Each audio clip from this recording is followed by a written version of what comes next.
Welcome to BODS Mayhem Hour, your source for all hard rock, heavy metal, new metal, alternative, punk, horror punk, hardcore, rock, and all local bands, with your host, John the Bod, a.k.a. the Bodfather. This is Sheldon Vance. You're listening to BODS Mayhem Hour. The views and opinions of the guests do not necessarily reflect the views and opinions of BODS Mayhem Radio Network, its staff, affiliates, or sponsors. Parental discretion is advised. Welcome to BODS Mayhem Radio Network. Hey, it's John the Bot again, folks, bringing you another throwback from the vault. Mr. Sheldon Vance is our guest this time. From back in 2014, you want to get out and subscribe to the YouTube page. Please support us, folks. Subscribe to the BODS Mayhem Hour YouTube page. The link is in the video here. It's in the comment section. Sit back, relax, enjoy this throwback from the vault interview with Sheldon Vance. We got lots more interviews coming at you because, like I said, I'm very late of getting to the game of posting to YouTube. So I'm sorry, but thank you guys for your support. I love each and every one of you guys and gals. Thank you, thank you, thank you. Once again, this is Sheldon Vance. Hey, everybody, welcome to BODS Mayhem Hour. I'm your host, John the Bod, a.k.a. the Bodfather. As always, I bring you guys awesome interviews, and today I want to shed a little light on a local singer-songwriter. He is originally from Logan, West Virginia, Mr. Sheldon Vance. Sheldon, how's it going? Great, man. Thanks for having me. Not a problem whatsoever. I told you as soon as the spot opened, I'd get you on here and talk about your music and get you out there a little bit more. Well, man, appreciate it. So you have a Kickstarter campaign going on right now, and you're working on a new CD or getting ready to produce a CD. So let's talk about that a little bit. Let's talk about the Kickstarter campaign. What's it all about? Sure. Well, basically, I put it together. It's been almost a month ago. I'd had some songs I've been sitting on for a long time. I recorded my last CD and been writing up a storm, and I was like, man, I got to get some of this new stuff out. But, just didn't have the financial means. And I just decided to try the crowdfunding deal. And I was a little paranoid at first. Nobody was going to contribute, but I got it up, and, surprisingly, it went really well. The title of the CD is going to be Heels, Peels, and Unpaid Bills. Nice. Yeah, just because I was thinking, those are things we got plenty of, like, with like being there in that part of West Virginia, like Logan, where I'm from, and I'm sure like some of the parts of Kentucky over there that are around you can relate to that. So. Yeah, that's for sure. I mean, especially with the whole coal mining issue and everything, which I think it's a crock. I mean, that's our living. That's pretty much our jobs here, man. I mean, we don't have anything else. Yeah, that's the thing. And so a lot of the songs, a lot of people thought the title was humorous, and it is. I mean, but the thing is, there's, what it's talking about, though, a lot of the issues that you experience, like with coal mining, the job layoffs. And actually, I've got a song on there, and one of the lines in the song is like, to put food on the table, the only options that you'll find are working in the coal mines or standing in the welfare line. Yeah. And I mean, that's about it. There's really no in between. Yeah, that's exactly right. I mean, look how it's all came about now. I mean, that's the only thing that you can do to get your family by, or either go flip burgers at Mickey D's or somewhere. Right. You got that, and then there's just so much poverty and, the drug problem, and that's something that I touched on a lot, in the songs and in the lyrics and stuff, because I've had 5 family members overdose and die in probably the last 9-10 years. So. Wow. Yeah, it's something that, and I think everybody from that region, I mean, it's something that somebody personally, if it's not somebody in your family that's been affected by that stuff. So. Yeah, that's exactly right. How much backing have you got from the Kickstarter so far, Sheldon? I'm trying to raise $700. Today I got up to $435, and I've got about 10 days left. Mm-hmm. So it's going pretty well. I did a show the other night, and it was kind of like a semi-fundraiser type of thing back in Logan, where I'm from. And I raised a decent amount of money. Some people make some contributions stuff towards the CD.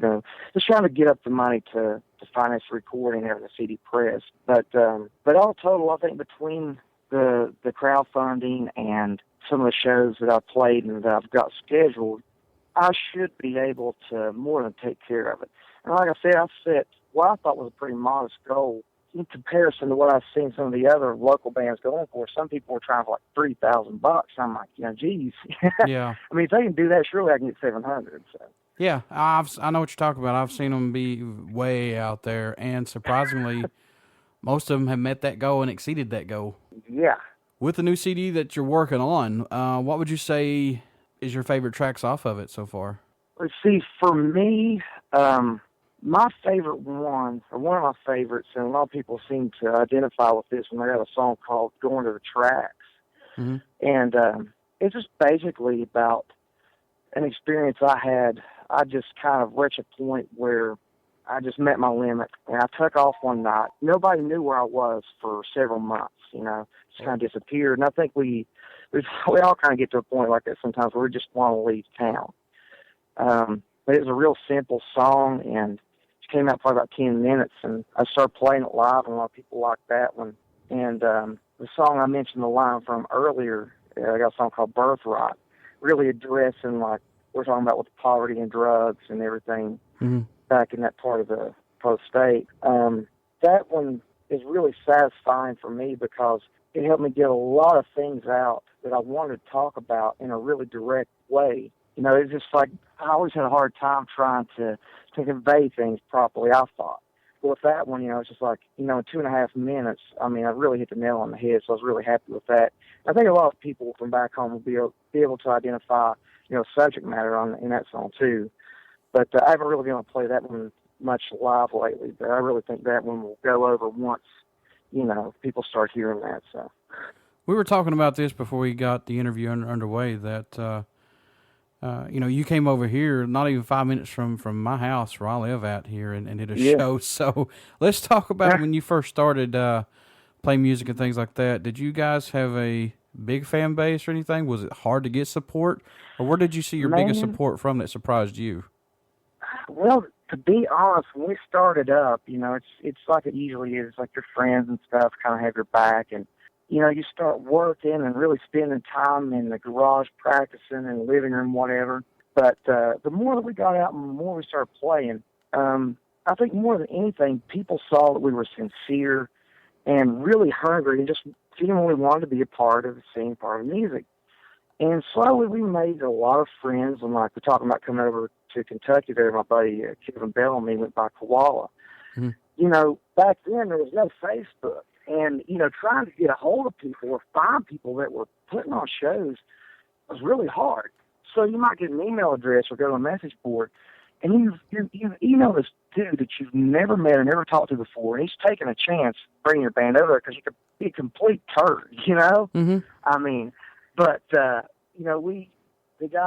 like him would take a chance, we'd go play, and like I said, people would see that we were sincere and we had our shit together, and we never had a really huge fan base, but the people that were fans, our friends and everything that we made over the years, I mean, they were really devoted, really loyal. I mean, I still talk to some of these people even today, and it's been like 10, 11 years since I played with that band. But, it's nice to know that something you did kind of, left an impression on people, I guess.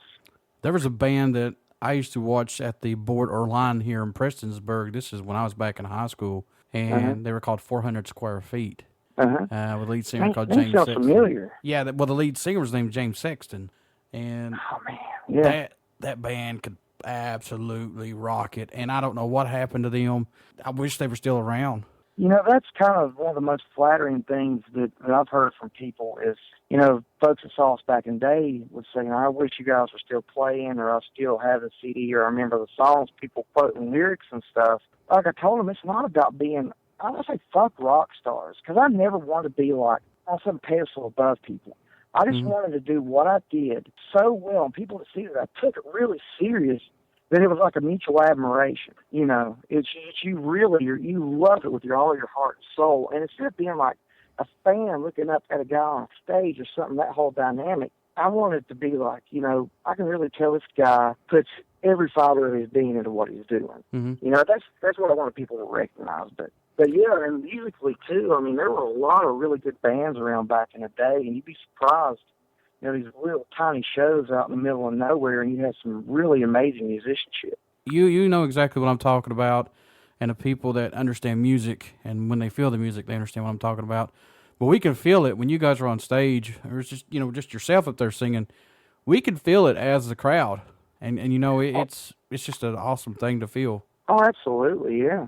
But one of my favorite bands and a big influence on me was a band called Operation Ivy. Yes. And something that stuck with me about that band, just beyond the music, was I remember the liner notes in that CD, and the singer Jesse Michaels was talking about how, every now and again when things line up just right and it culminates just right, and there's that connection, like you're talking about, between the music and you and then the people out there. I mean, there's nothing that can compare to that. Yeah. I mean, it's just pure energy. It's something that feels like it's coming from another world. But, and it happens. I mean, it's not something that's always there, but when it does, man, if you ever experience that, you're stuck, you're hooked. I mean, you're there for life. I mean, I quit playing music for almost 10 years, but I couldn't forget those experiences. I mean, that just left such an imprint on me in my life that, and I was lucky enough to have a couple experiences like that, to feel that. And I'm like, man, you just can't walk away from that. Mm-hmm. I mean, you just can't. Since you're from Logan, I mean, is it hard to get shows over there? I mean, are there enough places to get booked, or do you have to go out of state sometimes to play? Well, from back in the day up until today, I'm living in Cross Lanes over near Charleston right now. But there in Logan, starting out, it was just like we had to rent school gyms, because the only places that had bands were bars. And a lot of us were too young to get in, and besides, the crowds of people that were there really probably didn't want to hear what we had to play. Yeah. So we had to just put on our own shows, and then we found other people promoting all ages stuff. And then eventually with my old band, out of nowhere, we just started, I got on the computer and I'd be on there sometimes 20 hours a day. We'd self-book tours. We'd go out for about a month at a time. But then when I started doing what I'm doing now with the acoustic stuff, back home, stuff had slowed down there even more than what it was. And then even down this way, I mean, there's nobody doing all ages shows, and I try to start getting back in. But since I moved down here to Charleston, it's been a little bit easier to get shows and stuff. And it's cool, too, being kind of more centrally located in Charleston, about being able to make it into, like, Ohio, or going into, like, parts of Kentucky and stuff. Right. So it's a little less of a drive. But anymore, a lot of the stuff that I'm doing is playing a lot of, like, bar shows and whatnot. But even that, you've got some where you just go and you're background noise. You're basically like a breathing jukebox. Nobody pays any attention. But, you get a little bit of cash, to help you out. Then you have some places, too, that, you're surprised. You go in, you think, oh, man, this is going to be terrible. It ends up being one of the best shows you ever had. Yeah. Yeah, I've heard that a lot on here from musicians, especially like looking at they'll pull in and the place is so small. But yeah, It's like one of the top 5 locations that they played that they can, remember. So yeah. A couple months ago, you had put up Out of Nowhere, the old CD that you guys used to have, a free download of it, and I got it. I started listening to it. That's some good stuff, man. That is really good stuff. With that, would you prefer the acoustic side of this, or do you want to have another band like that? I mean, what's your opinion? I wrestled for a lot of years. I mean, even to this day, I still put everything into my music. But back then, when I was younger, the hunger, I talk about this. There's a hunger. There's a difference between passion and obsession. Passion will fuel you and lead you and drive you forward. Obsession will destroy whatever it is you love. And back then, I was just a really young, angry guy, and I was just obsessed, and I drove myself and that band into the ground, because I just had such a hunger for it, I couldn't get enough. Right. But I really was satisfied with what we were doing at the time, music, but I was never completely happy with the songs as a whole, because I never felt like I could express myself lyrically the way I wanted to. And I couldn't figure out why. I'm like, well, a song's a song. But that band broke up, and I kind of had this downward spiral for, all those years. And my wife bought me an acoustic guitar and shoved it in my hand. She's like, do something. I had no intention of ever playing again, but I started writing songs that just came out. And for the first time in my life, I was completely happy. I was like writing things that I was surprised that they were coming out of me lyrically. I thought that I just sucked. I mean, because back in the day, it was like, well, can't write that great lyrics, so let's just try to make the music as good as we can. Try to be a really top fucking awesome band. But it always felt like something was missing. But, you know, since I started doing the acoustic stuff, I mean, for a while I toyed with thinking, well, I might get back into doing a band. But the further and deeper I get into this, that whole idea has faded out. I mean, I wouldn't be against doing like a band project for just one CD or something, but because everything that is me and everything that I grew up with, you know, I find that coming out in these songs now. You know, it's just because I mean, I feel if I can really connect with something that deeply, there's a good chance other people will too, especially people from the same area. Yeah, definitely. What would you say your all-time favorite song is that you have written? Let me think, man. There's one that I like. I don't know if it's my favorite, but it's one of my favorites. And I was just really satisfied with the lyrics and the way the sound when it came out. It's called Say What I Want to Say. Mm-hmm. It was one of those where I was surprised whenever, you know, the lyrics I started writing, and I'm like, you know, this is actually, I think this is good. Because I have a lot of problems with self-esteem. I'm really self-critic. And I'm not saying I wrote something that was like life-changing or amazing. It was just really good for me, you know. But basically it was just addressing something that a lot of us experience, how, you know, you're told to grow up, you get a job, and if you work hard, those people will notice and, you know, you'll progress. But what I found out whenever I installed carpet for years, the harder I worked, it seemed like the less I got. You know? I know that feeling. I really addressed that in that song. So I know that feeling, my brother. yeah, because, I mean, what happens is they find out that you're a hard worker, they'll put everything on you. But the thing is, if you start out entry level, whatever pay that is, if they put a little bit more work on you and you're willing to do it, well, he's doing it for that. Why should we give him a raise? I've been doing BODS Mayhem Hour for 3 years, and I still am going at it. It's tough, man. I would like to think that the locals would feel like I'm a voice for them, you know. Oh, absolutely, man. You've got to have people have a genuine heart for this stuff, because you can tell when folks are just there for, like, you know, girls and the booze and the drugs or whatever. Yeah. I mean, you got plenty of assholes like that. Yeah, oh yeah. But you got folks like you, though, and some of the other guys that I've met that just have a real desire to get this stuff into the ears of the people that want it. You know, and that's important. People think this is easy. It's rough. Yeah, I mean, I always have to keep looking forward. I always have to keep trying to get interviews and things like that. I mean, especially with my actual day job, and then coming home and doing this. I mean, I put a lot of effort into this, and it's awesome. It's rewarding just to get to talk to musicians and artists like yourself and everybody. So, I mean, this is what this is designed for. Well, yeah, dude, likewise. It's good to talk to somebody that actually has an interest in what you're doing, you know, because, yeah, I mean, it means a lot. Yeah, it does, especially, you know, if you're doing an interview and they're asking you what your favorite taco is, you know where that's going. Yeah. So. Oh, Jesus, man. What was it for you, Sheldon, that said, you know, hey, I want to be a musician? What was it that triggered that? Music was always around growing up, and the funny thing is, nobody in my immediate family played an instrument or anything, but I grew up literally up a dirt road holler. My closest neighbor was a mile away. We had about 4 houses total, and I grew up, I was the only kid in the entire place. Everybody else was like 50-plus years old. I started getting towards my teen years, and I was like, Jesus, you know, I started really getting just nobody to relate to, and I never really fit in at all growing up, and especially when you get to teen years. To be honest, I mean, I think a lot of people probably have the same story. It was Green Day for me, to be completely honest. That CD, I mean, there was anger and angst, and the stuff they were talking about at the time, you know, was like, shit, I can relate to this. And then I'm thinking, too, it's like, I could probably play this. You know, it just doesn't sound like it's all that hard. Another thing that stuck with me with that, too, was the fact that it was melodic and catchy. Because that was something that I loved growing up as a kid in the 80s. It was like, the music back then was always, you know, it was melodic stuff, everything in like big chorus.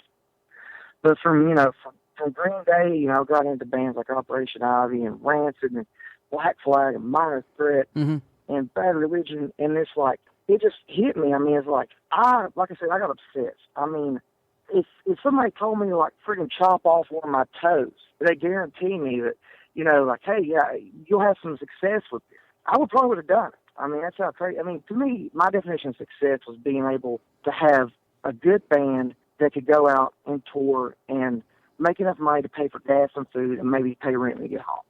You know, I never wanted to be, like I said before, like a rock star or anything. I just wanted to be like a blue-collar, average Joe musician just doing something real. What can fans expect at a show from you, Sheldon?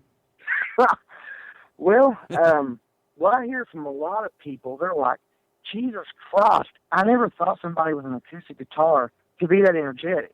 I'm just really impulsive, and I have a lot of energy, and I got into this, I'm like, you know, hell, almost 90% of the acoustic guys I've seen bore the fuck out of me, and I'm like, you know, well, heck, I'm going to go the opposite route. So basically a lot of energy, a lot of singing along. I mean, I'm there to try and connect and relate with people.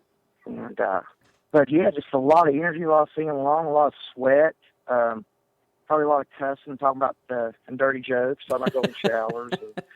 That's how I ended one of the last shows I played. I played at this bar down in Madison, West Virginia, and the people were kind of digging it and stuff, but they were still kind of apprehensive. And I got my last song. I said, I got to hurry and finish this fucking song. I want to go home and make a golden shower. You know, it's like, then when I hit the whole golden shower thing, they just fucking, you know, start cracking up. I mean, it helped tear down some of that tension, you know? Yeah. So. The first time that you heard the people at your show sing along with you, how was that for you?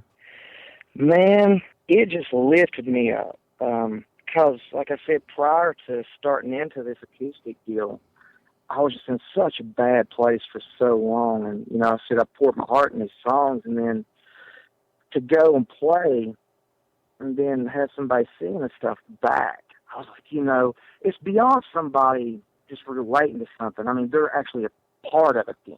You know, I mean, I'm just a different person now. This music and stuff like that, like connecting with these people and them singing along, it's helped me heal. As corny as that sounds, quite literally, I mean, it really has helped me heal. I'm a better person. What about the people that dig your music, especially after the show or anything like that? Have you ever had anybody come out and say, hey, man, your music has helped me out a lot?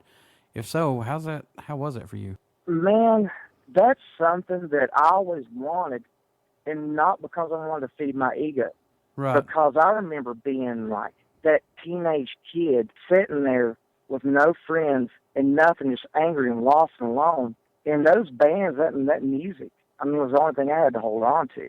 And you're coming from that, you know, and I've had some people, like I had one kid tell me, like, dude, I don't think I would have been able to get through high school if it wasn't for your music. Wow. You know, it was the old band. And for me, it felt good because I'm like, I was able to pay it forward in essence. I mean, because, you know, I remember what that was like. Mm-hmm. And that's what I wanted to do, to have something, if I could, that, you know, somebody like me at that age could, you know, relate to. And even nowadays with this stuff, it surprises me how much people open up and the stuff that the subject matter they come to talk to me about. I have people message me on Facebook. I think that they see that maybe I'm just really open and honest and I don't judge, and stuff that they've never told, you know, anybody. And I'm like, you know, you're trust me with this. And I tell them, like, look, all I can do is give you my perspective. I don't have any answers. I'm still looking for them. You know, but it is surprising, though, that people come to you like that. And it makes you feel good that people trust you that way with, you know, some of the stuff that they've come to me with. It's really surprising. Yeah. You know, it's amazing, and I've said this a lot before, that it's amazing how music can talk to each and individually of us. You know, it's oh, wow. I mean, each of us have our own songs that actually grab our attention, but it's just amazing how it can reach out to everybody. Right. And make a huge impact on us, too. I mean, to me, that just blows my mind away. Oh, absolutely, man. I mean, it's just unreal. What I always tell people is, like, say, if you walk up to some random guy sitting at a bar, and you start telling him about, like, all these problems you're having, the struggles with, like, you know, with drugs or alcohol, or, like, man, I have all these problems with my wife, that guy's going to look at you, and he's like, what? Who's this crazy motherfucker? Why are you telling me this shit? Yeah. But you get on stage and present that stuff in song format, same dude will shake your hand after the show and be like, dude, I can really relate to what you're talking about, and I'm so glad somebody's doing this. And like, it gives you this license to expose this stuff and that side of yourself. It's crazy, but I mean, it's great we have that. When can we expect the CD out from you, Sheldon? I am shooting for right now probably October. Should be able to have everything like recorded, finished up, and put together by then. So. Awesome. How can fans that dig your music and everything, how can they check information out on you? How can they keep in touch with you? How can they do that? Facebook is pretty much the best way. I've got my personal page and my music page up there. They just go on there, send me a message, and I'm really adamant about keeping up with people. I mean, if they want to try to get a hold of me, I try to make a point to get back to people, stay in touch. The last CD, I recorded that, and all I did with that was like mail order and selling it at shows. Mm-hmm. But with this one, I'm actually going to try to get it up on like iTunes and stuff like that because, it's what everybody wants. They want to be able to download something. They don't want to have to like go to the post office and get a money order and send it to someone. That's like Stone Age shit for some people. Not for me, but for them, Yeah, I agree. So. I agree. A lot of my stuff has came from Amazon. I do the digipacks a lot, and let's face it, you're in West Virginia, I'm in Kentucky. You know how hard it is. They will not let unedited crap come in here, and it's stupid. It's nuts, man. It's weird growing up like in the Bible Belt like that, but you see all these contradictions. Though, I mean, it's like you're in the Bible Belt, but like I was talking about how heavy the drug problem is, and we used to have a term like we call them beer bottle bats, because most people were raised in church, and then they get older and they start drinking or they develop a habit. It seemed like the drunker or higher they got, the more religious they got. Still be talking about it. Yep. But it's funny. I mean, but yeah, there's a lot of contradictions with that. Well, thank you for taking time out to do this interview with me today. You always have support here from BODS Mayhem Hour and Uber City Radio. Before I let you go, will you care to do a promo for the show, Sheldon? Absolutely, man. This is Sheldon Vance. You're listening to BODS Mayhem Hour. Everybody stick around. We got some music coming up from Sheldon Vance. I tell you what, you're going to dig it. I like all the stuff he's got out right now. You only hear these interviews right here on BODS Mayhem Hour. Later, guys. Thanks, Sheldon. Thank you, buddy.